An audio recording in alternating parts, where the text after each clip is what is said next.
السلام عليكم ورحمة الله وبركاته. أعوذ بالله من الشيطان الرجيم. بسم الله الرحمن الرحيم. ألم تر إلى الذين أوتوا نصيبا من الكتاب يدعون إلى كتاب الله ليحكم بينهم ثم يتولى فريق منهم وهم معرضون.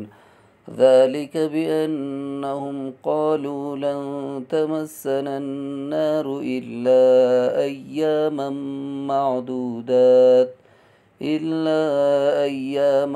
معدودات وغرهم في دينهم ما كانوا يفترون.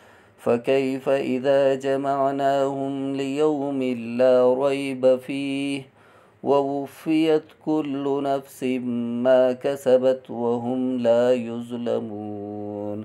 قل اللهم مالك الملك تؤتي الملك من تشاء وتنزع الملك ممن تشاء وتعز من تشاء وتذل من تشاء بيدك الخير إنك على كل شيء قدير.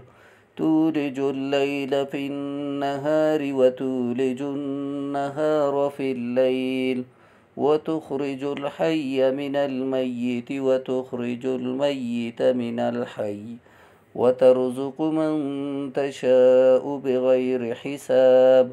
لا يتخذ المؤمنون الكافرين أولياء من دون المؤمنين ومن يفعل ذلك فليس من الله في شيء إلا أن تتقوا منهم تقاه ويحذركم الله نفسه وإلى الله المصير.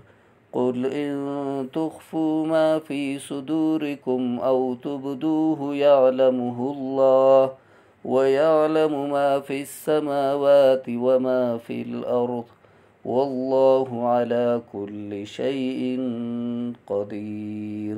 صدق الله العظيم. والسلام عليكم ورحمة الله وبركاته.